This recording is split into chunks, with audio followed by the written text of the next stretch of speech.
Greetings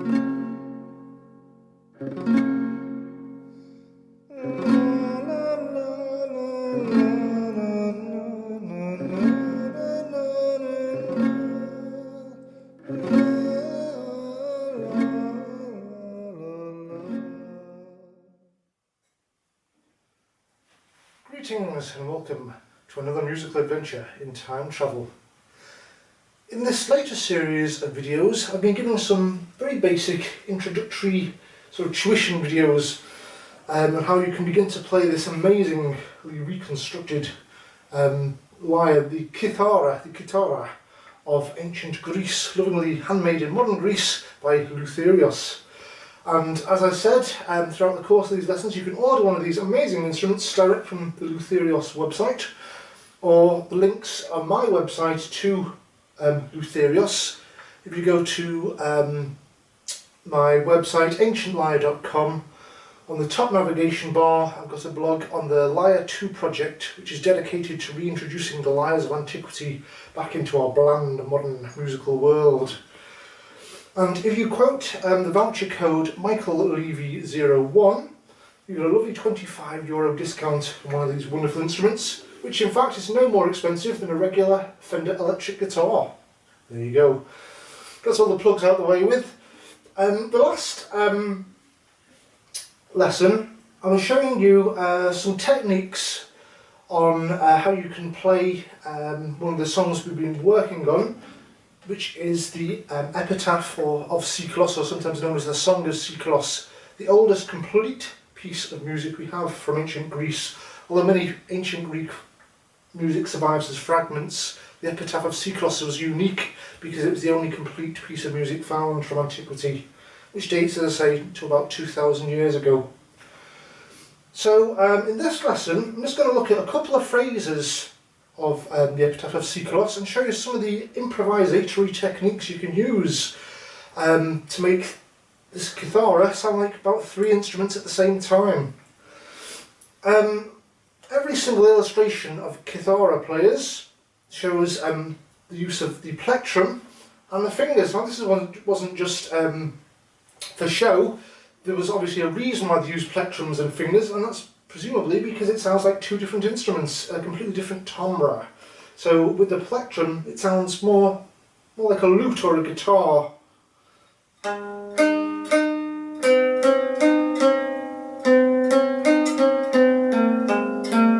Whereas the fingers, it sounds much more harp-like.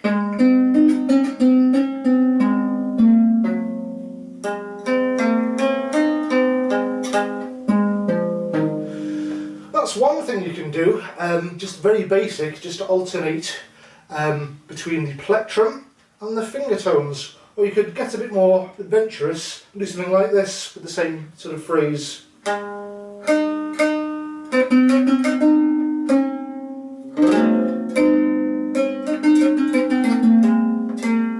So all I was doing there was just alternating between the plectrum and the fingers, just adding a few more notes in.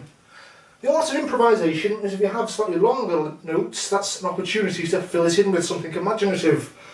And there's absolutely no difference between the modern musician and the ancient Greek musician. We have the same brains and the same imagination. So everything I can play on this, any ancient Greek musician with any musical imagination would have been able to do. So that's another way of doing it, some improvisation.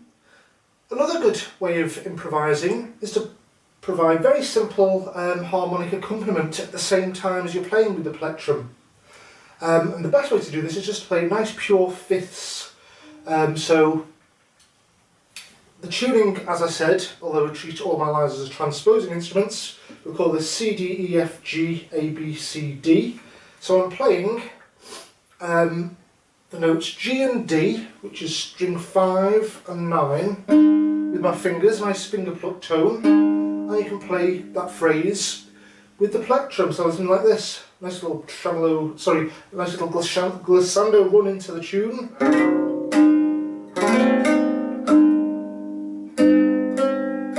Then all I do is go down to F and the C, which is string 4 and 8. Back up to strings 5 and 9. to your F and the C, strings 4 and 8. That sort of idea, so I'll just show you that again. So I'm playing G and the D, as I call them, on this transposing instrument, which is strings 5 and 9.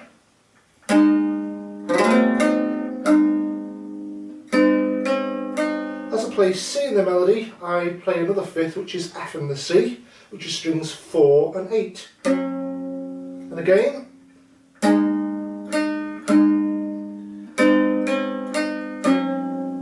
Then back up to your G and the D. Back down to your F and the C. It's amazingly effective. You can alternate that as well. You can just do the tune with your left hand and play one plectrum pluck tone with the right hand like this. So I just play the G, the 5th string, and then play the melody with my left hand. Then play an F, which is the 4th string, back up to G, back down to your F, and again I'll show you that little idea again.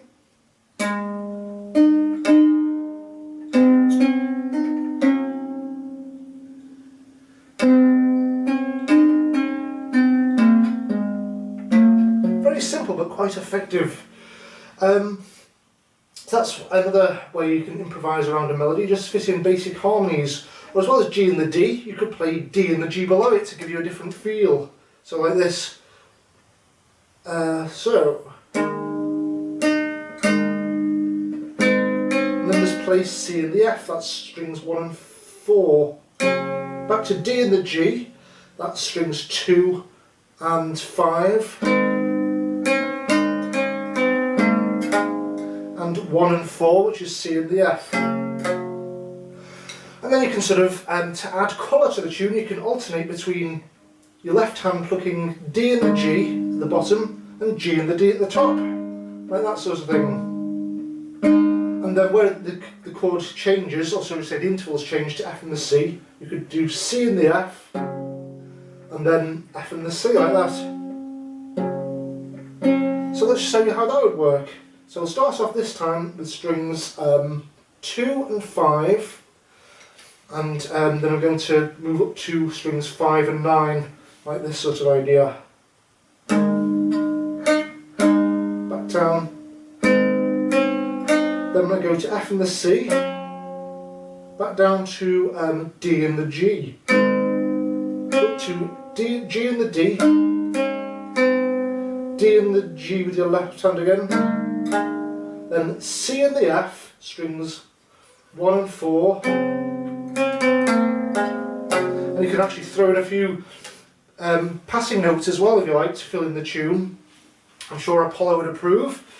So that's what you can do, a basic bit of harmony. Back to the whole notion of harmony, there's a whole urban myth spun in the modern world. I don't know exactly where it came from, but the ancients used no harmony, and there was this sort of monotony of monophony in antiquity. And it even says that in Wikipedia when it talks about the music of ancient Greece. This is a load of cacophony. Every single illustration, for example, of the Kithara shows a combination of both the left hand and the right hand working in unison to strum whole chords. And this strap is meant as a two-handed instrument. You don't play it just one note at a time. If you look at ancient pictures of harpists, they're not all playing one single note, they've got the hands in two different positions.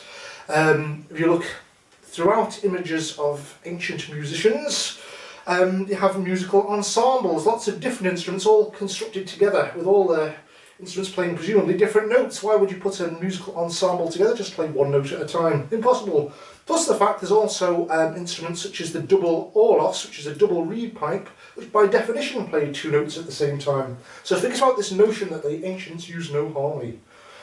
Although they used systems of just intonation or cyclical tuning, the only limitation of this is that you can't transpose from key to key because the ratio of the intervals are different, whereas in equal temperament all the ratios are artificially made the same, so you can transpose from key to key. while maintaining the same ratio of intervals. That's the only limitation, you can't transpose keys.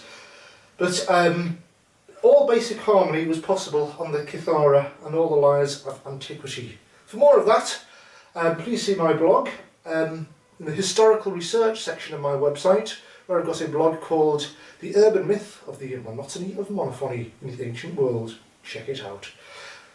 Anyway, digressing. So back to, that was showing you some basic harmonic accompaniments you can do. Now another wonderful thing you can do with a plectrum is play tremolo. And you can make the Kithara sound like a duet of mandolin and lute, this sort of idea. So I can just do some tremolo. What to do with tremolo, I just rest one finger on the bridge here and do this sort of thing on the 5th string.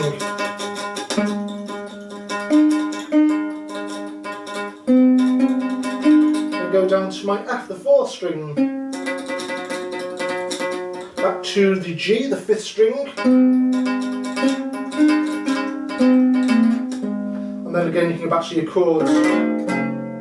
That sort of idea. So you can do tremolos, or you can do lower tremolos maybe on a D, the 2nd string. And then go up to the 5th string. And then the 4th string, your F. Back down to your D.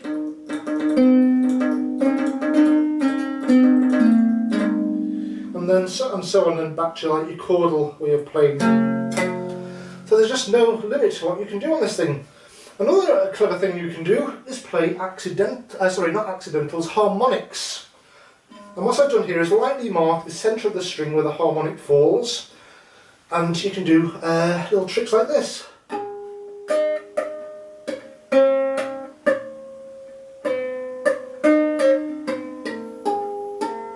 That sort of idea. Or if it would be really clever, you can block, very lightly stop the string with the knuckle of your index finger where the harmonic point is. Write the harmonic point in with a little marker and pluck with your thumb. So you can actually do it with one hand. If I can just get the right spot. Oh, there we are.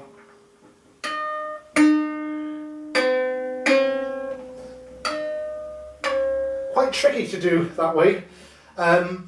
The advantage of doing it with one hand, then you can use the vibrato mechanism at the same time. So it sounds almost like an electronic device.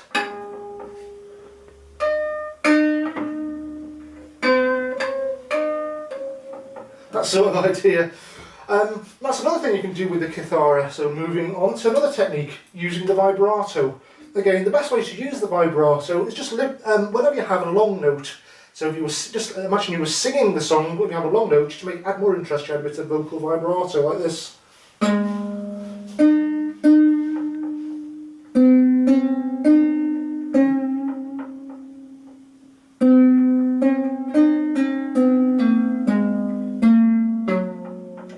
So wherever I had long notes in the phrase, just use the vibrato.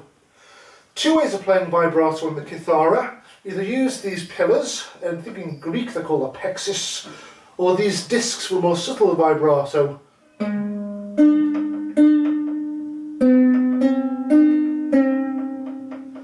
amazing system. So that's another thing you can do with this wonderful instrument. So you've got harmonics, basic chords, and together, putting them together, there's almost no limit to what you can do, as well as the other techniques I showed you about string blocking. And just to recap, this sort of idea.